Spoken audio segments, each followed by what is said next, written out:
This is Sridhar Gadari, senior journalist, managing editor, V Media news. ఈ ప్రపంచంలో గొప్ప ఆధ్యాత్మిక క్షేత్రం సమతామూర్తి. సమతామూర్తి స్ఫూర్తి కేంద్రానికి చైర్మన్గా ఉంటూ అద్భుతమైన సేవలు అందిస్తున్నారు రమేష్ గుప్తా గారు. సమతామూర్తి ఈ ప్రపంచానికి అందిస్తున్న ఆధ్యాత్మిక శక్తి ఏంటి, సనాతన ధర్మ గొప్పతనాన్ని ప్రపంచానికి ఎలా తెలియజేస్తుంది, శ్రీ శ్రీ శ్రీ తిదండి చిన్నజీయర్ స్వామి గారి గొప్పతనం ఏంటి, ఈ సమతామూర్తి ఏర్పాటు చేసి ఆ స్వామీజీ గారు ఈ ప్రపంచానికి ఎట్లాంటి ఆధ్యాత్మిక స్ఫూర్తిని ఇస్తున్నారు, సందేశాన్ని ఇస్తున్నారు అనేది మనం సమతామూర్తి స్ఫూర్తి కేంద్రం చైర్మన్ తేలుకుంట్ల రమేష్ గుప్తా గారు ఉన్నారు. ఆయన అడిగి మరిన్ని వివరాలు తెలుసుకుందాం.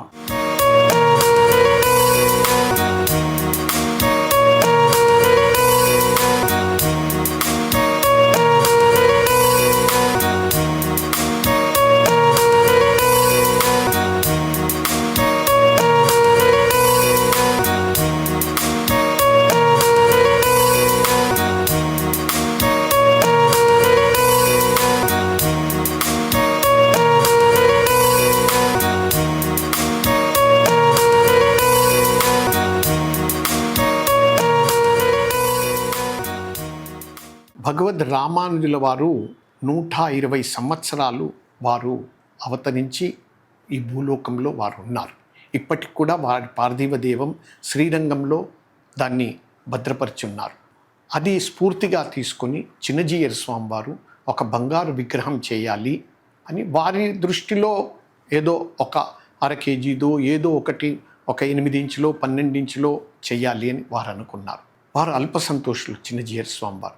కానీ భక్తులందరూ కోరిక మేరకు అందరూ ఎవరికి వారు తమకు తాముగా 1 గ్రాము ఇచ్చిన వాళ్ళు ఉన్నారు, 1 కేజీ బంగారం ఇచ్చిన వాళ్ళు ఉన్నారు. ఎవరిది వాళ్ళు, కొంతమంది వారి మంగళ సూత్రాలు కూడా ఇవ్వడం జరిగింది భక్తితో. అంటే ఎంత పెద్ద విషయం ఇది. అలాంటి అన్ని బంగారం ఏకీకృతం చేసి 120 సంవత్సరాలు భగవద్ రామానుజుల వారు ఉన్నారు కాబట్టి 120 కేజీలతో ఆ బంగారంతో సువర్ణంతో భగవద్ రామానుజుల దాన్ని ఆ విగ్రహాన్ని నిర్మించడం మన పూర్వ భారతదేశ అధ్యక్షులు శ్రీ మాజీ రాష్ట్రపతి రామ్నాథ్ కోవింద్ వారి కరకమలముల ద్వారా ఆ భగవద్ రామానుజుల వారి సువర్ణ విగ్రహాన్ని ప్రతిష్ఠించడం జరిగింది.